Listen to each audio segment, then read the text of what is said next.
জাফর ইকবাল একটা স্কেল বাইর করেছিল, মুক্তিযুদ্ধ স্কেল। এই দিয়া উনি রাজনীতির সত্য মিথ্যা বিচার করতেন আর কি। ইদানিং নতুন একটা স্কেল বাইরেছে, এই স্কেল দিয়া আমরা বাংলাদেশে কারা কারা ইন্ডিয়ান লেসপেন্সারি করতেছে সেটা বাইর করে ফেলতে পারবো। সেই স্কেলটা কি? সবাই ভাবিচ্ছে আচ্ছা কয় না কেন দাদা, এত সহজ একটা স্কেল পামো, মেড ইজি হয়ে যাবে সব কিছু, ভালোই তো। কমু খারান, আপনি কয়েকদিন থেকে শুনতেছেন না, যখনই আমি কই বিএনপি ইন্ডিয়ার কোলে গিয়ে উঠছে, তখন বিএনপি ওয়ালারা এসে কয় জিন্দেগি বিএনপি ইন্ডিয়ার কোলে উঠতেই পারে না।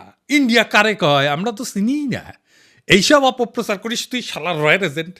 তারপরে বিএনপির লোকটা মূর্খ হইলে কবে মালওয়ানের বাচ্চা, আর ডাবল ড্রপ আউট কচু খেতে হইলে কবে কাফের।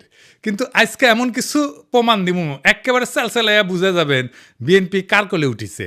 শুধু তাই না, বিএনপি একেবারে খাপে খাপ মমতাজের বাপের মতো ক্ষমতায় যাওয়া আর ক্ষমতায় থাকার জন্য আওয়ামী লীগের টেমপ্লেট ইউজ করেছে। আমি গত এপিসোডে কইছিলাম ইন্ডিয়া বিএনপি বুঝাচ্ছে ইসলামপন্থীরা বাংলাদেশে শক্তিশালী হচ্ছে, দেশের মানুষ ব্যাপকভাবে ইসলামের দিকে ঝুঁকিচ্ছে, তোমরা একা সামলাইতে পারবে না, এটা খাইছে বিএনপি। এখন বিএনপি ওয়ালারা কবে ইন্ডিয়া যে বিএনপি করছে আপনি জানলেন কেমনে?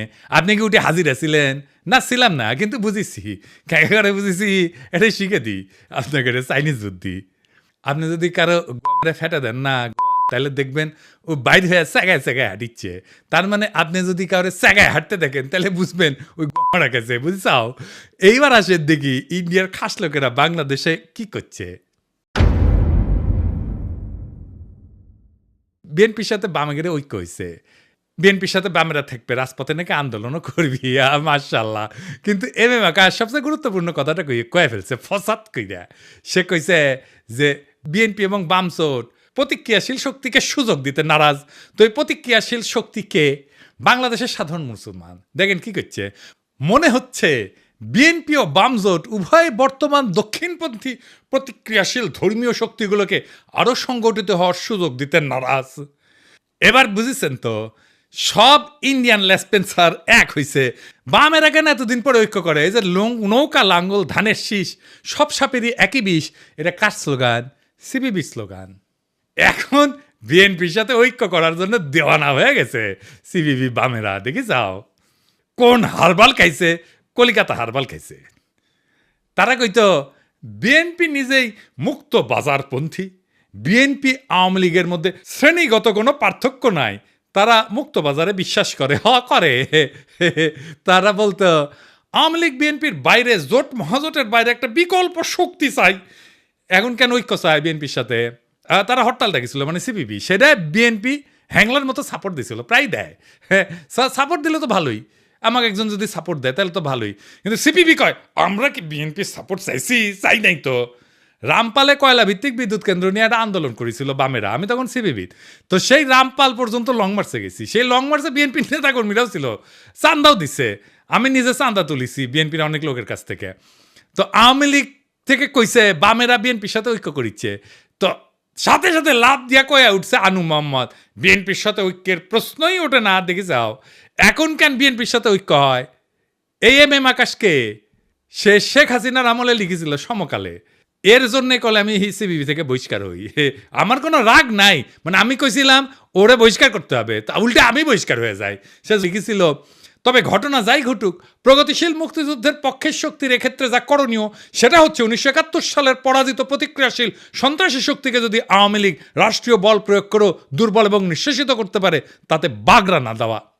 বুঝেছাও এই প্রতিক্রিয়াশীল শক্তি কে, ধর্মীয় শক্তি কে, এটা বুঝেছাও? ওই তো কইছে, তাই না? এই সেই ইসলাম বিদ্বেষী আকাশ যে বাংলাদেশে মাদ্রাসা ছাত্র আর ইসলামপন্থীদের রাষ্ট্রীয় শক্তি মানে ডিবি, র্যাব, ডিজিএফআই এগুলো দিয়ে নির্মূল করতে চেয়েছিল, এদের জন্য আয়না ঘর হয়েছে। তার সাথে বিএনপি ঐক্য করে কার পিড়িতে? যে ইন্ডিয়া বলে আওয়ামী লীগে যদি না থাকে বাংলাদেশে আমাদের কোনো বন্ধুই নাই। সে ইন্ডিয়ার বন্ধু হইল কেমনে? হ্যাঁ, ওরাই কইছে যে দলের সাথে ভারতের সম্পর্ক ঐতিহাসিক, মানে আওয়ামী লীগের সাথে। আওয়ামী লীগ নিজের ওয়েবসাইটে ট্যাঙ্গে রেখেছে, দেখিছে আও কইছে আমাদের সাথে আওয়ামী লীগের সম্পর্ক ঐতিহাসিক। এবার দেখেন আওয়ামী লীগ কি কয়, শুনেন। Well, you know, India is a great friend of Bangladesh. 1971, they supported us, and also 75, they gave shelter. ভারতকে যে দিয়েছি সেটা ভারত সারা জীবন মনে রাখবে। আপনাদের এই দান কোনোদিন আমরা শোধ করতে পারবো না। আমাদের সম্পর্ক ভারতের সাথে যেটা ঐতিহাসিক, যেটা আমাদের রক্তের সাথে সম্পর্কিত, আর চায়নার সাথে আমাদের একটি অর্থনৈতিক সম্পর্ক। আগামী বছর আমরা 50 বছর পূর্তি উৎসব করব। আমাদের বিজয় ভারতের বিজয়, বুঝছেন? আমাদের উন্নয়ন ভারতের উন্নয়ন, ভারতের উন্নয়ন আমাদের উন্নয়ন। ভারত বাংলাদেশ মৈত্রী দীর্ঘজীবী হোক। আমরা ভারতের পক্ষ থেকে জয় বাংলা আমাদের ভারতের বন্ধুরা নির্বিঘ্নে বলে। আমি আমাদের আওয়ামী লীগের মন্ত্রীদেরকেও দেখেছি এদিক ওদিক তাকিয়ে থতমত খায়। কেন আমরা আমাদের এই বন্ধুদের জন্য সঙ্গে জয় বাংলা জয় হিন্দ বলতে পারবো না? আমি জানি না, আমি বললাম। এখন বিএনপি দাবি করলো যে তারা ভারতের সাথে সমমর্যাদার বন্ধুত্ব চায়, আমরা কেন বাকি থাকবো? তো গয়েশ্বর দাদা কইল বিএনপিও ভারতের সাথে বন্ধুত্ব চায়। আবার দেখেন এই যে ইন্ডিয়ান রয়ের স্টেশন কমান্ডার রাজেশ অগ্নিহোত্রীর সাথে বিএনপির স্থায়ী কমিটির সদস্য গয়েশ্বর চন্দ্র রায়ের কন্যা অর্পণা রায় এখন কি যেন লিখিচ্ছে, সাইন করিচ্ছে, দেশ বেঁচে দিচ্ছে বলে হয়, বুঝছাও? রয়ের লোকের সাথে গয়েশ্বর রায়ের পরিবারের কাজ কি? এবার আসেন দেখি এই বন্ধুত্ব হওয়ার পরে মির্জা ফখরুল কি কয়, শুনেন। ভারত আমাদের প্রতিবেশী, সবচেয়ে বড় প্রতিবেশী, আমাদের বন্ধু। আমাদের যুদ্ধের সময় 1971 যুদ্ধের সময় আমাদের সহযোগিতা করেছিল। আমরা ভারতের কাছে সবসময় প্রত্যাশা করি যে ভারত বাংলাদেশের মানুষের পাশে দাঁড়াবে। দেখেছেন দোস্তালি হয়ে গেছে কলে। যে বিএনপি গত ডিসেম্বরে কইছিল বাংলাদেশ নয় ভারতের বন্ধুত্ব হাসিনার সঙ্গে, তো এখন কি এলো? তো এখন জামাত দেখলো যে ট্রেন তো মিস হয়ে গেল, যাইতেছে, তো সেও কল সখী ধরো ধরো ধরো ধরো, আমি কি তোমার পর? তা কইল বন্ধুত্ব চাই, সহযোগিতা চাই, ভারতের প্রতি জামাতের বার্তা। ইন্ডিয়া কিছু হইলেই জামাতিরে পুন্দায়, তাও হ্যাংলার মতো। ইন্ডিয়ার প্রেম ছাড়া ওদের চলে না। হ্যাঁ, ওই যে গান আছে না, হয়তো কিছুই নাহি পাবো তবুও তোমায় আমি দূর হতে ভালোবেসে যাবো। ওই করে দূর হতে ভালোবেসে যাবে জামাত ইন্ডিয়াকে, বুঝছাও? কিছু পাবে না। তারপরে এসে এখন প্রফেসর ইউনুসকে মোদি কইতেছে বাংলাদেশে কোনো নির্দিষ্ট দলকে সমর্থন করে না ভারত। হ্যাঁ, এই যে ভারতের ফেও ধরা, বন্ধুত্বের ফেও ধরা, দেওয়ানা হয়ে যাওয়া ইন্ডিয়ার বন্ধুত্বের জন্য, এটা কেন? ইন্ডিয়া বাংলাদেশে এমন একটা ধারণা তৈরি করেছে যে ইন্ডিয়া ছাড়া বাংলাদেশে কেউ রাজনীতি করবে পারবে না। ইন্ডিয়ার সাথে গুড টার্মসে না থাকলে বাংলাদেশে ক্ষমতা আসা যাবে না। ইন্ডিয়া আর্মি ঢুকে দেবে বাংলাদেশে, ইন্ডিয়ার নামে কাপড় নষ্ট করে ফেলে। এরা মনে হয় যে বজরং দলের এই পান্ডার কথায় ডরে কাঁপে, বুঝেছাও? শুনেন। বাংলাদেশ এবং পাকিস্তানকে সারা পৃথিবীর মানচিত্র থেকে আমরা মুছিয়ে দেব। বজরং দল হুঁশিয়ার করছে বাংলাদেশ পাকিস্তানকে। এবং আবারও বলছি, ভারতবর্ষ থেকে যারা পাকিস্তানের প্রেমী, যারা পাকিস্তানের গুণগান গাইছে, যারা গাইছে বাংলাদেশের গুণগান, তাদেরকে বলে রাখছি বজরং দল থেকে হুঁশিয়ার দিয়ে দিচ্ছি, আগামী দিনে তোমরা কিন্তু এই ভারতবর্ষকে ছাড়ো, এই ভারত মাতাকে তোমরা ছাড়ো, হাতে অস্ত্র তুলে রাখুন, পাকিস্তানকে কড়া ভাষায় জবাব দিতে হবে। অথবা ওই গদি মিডিয়ারে রংপুর হারসিটাঙ্গাং কেটে নেওয়ার গল্প শুনে ডরায়। बांग्लादेश का ये वाला जो राज्य है इसका नाम है रंगपुर। ये रंगपुर जो है, अगर ये कब्जा हो गया रंगपुर जगह तो काम खत्म हो गया। अगर हम इसको कब्जा कर ले तो ये पूरा बराबर हो जाएगा, हमारा जो पतला गर्दन था चौड़ा हो जाएगा।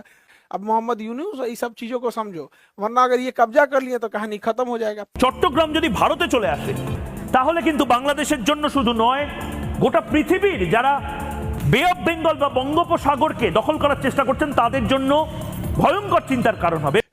মালদ্বীপে কি হোগাসাইটা মুইজু ক্ষমতা এসেছিল? নেপালে কি খড়গা প্রসাদ শর্মা ওলি ও কি ইন্ডিয়ার হোগাসাইটা ক্ষমতা এসেছিল? শ্রীলঙ্কায় কি অনুরা কুমার দেশনায়কা ইন্ডিয়া তেলায় তেলায় ক্ষমতা এসেছে?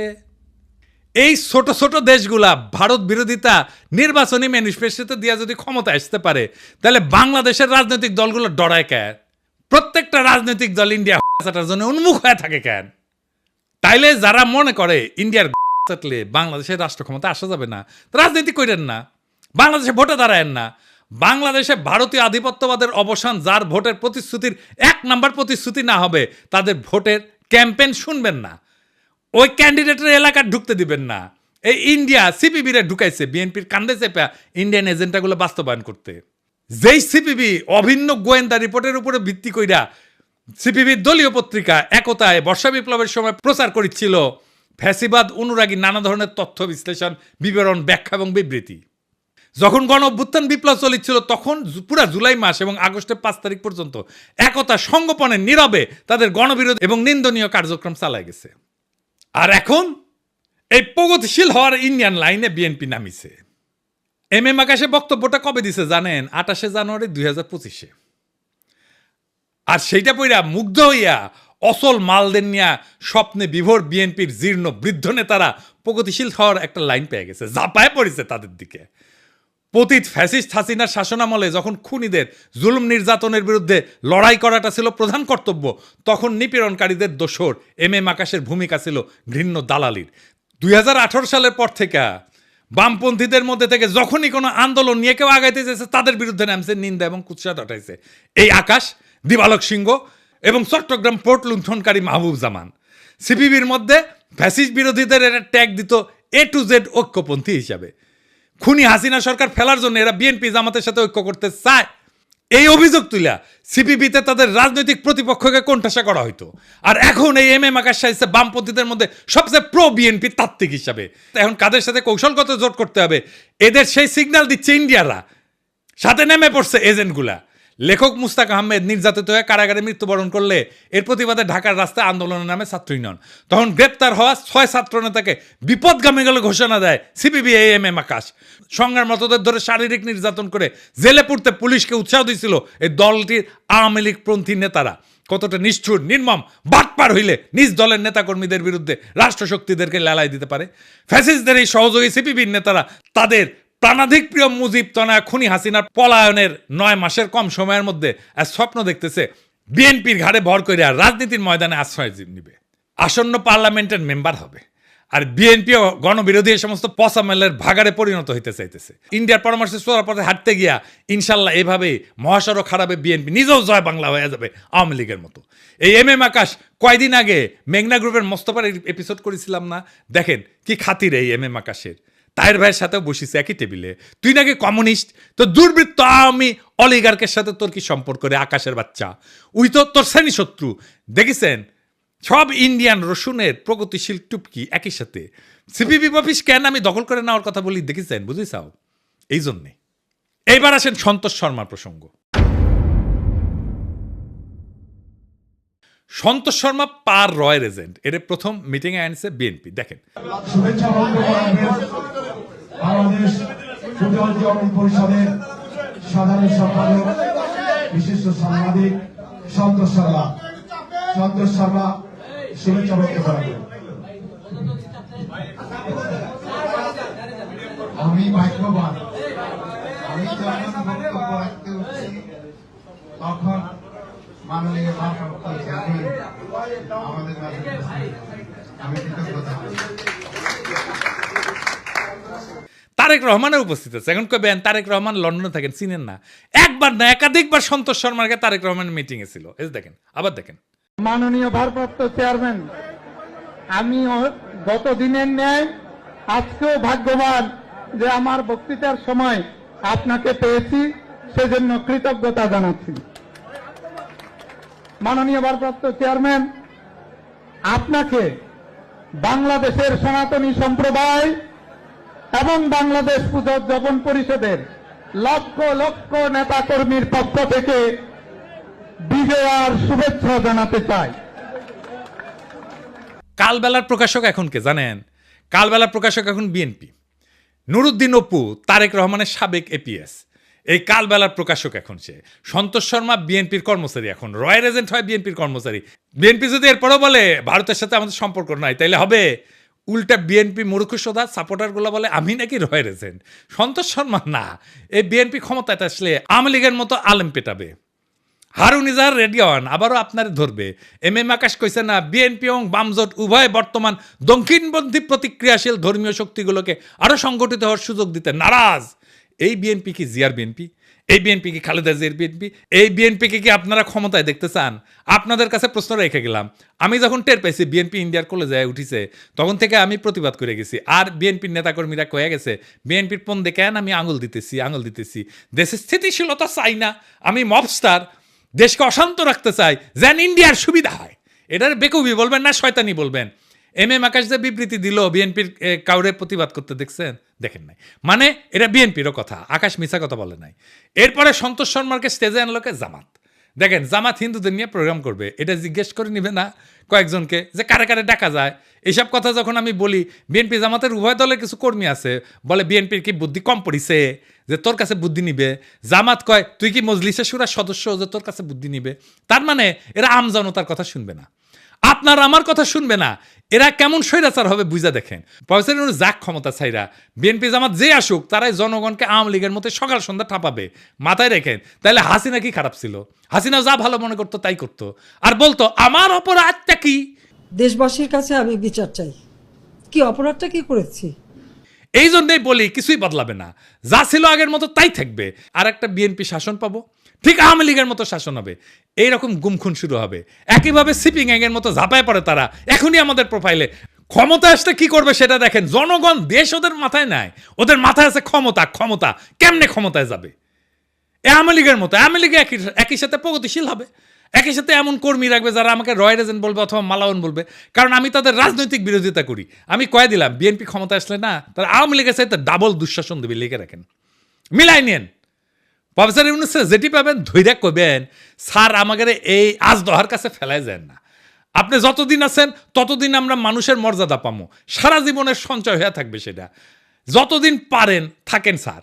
আর কেউ যদি দ্রুত নির্বাচনের দাবি নিয়ে আসে না, আগে বিএনপির কর্মীদের কই যাবেন না আপনারা আন্দোলনে, পারলে জনতার সাথে নিয়ে দিবেন দাবরানি। আমি কলে এটা একটা ফর্মুলা দিছিলাম ট্রানজিশনাল সরকার, সেটা শুনবে না তারা।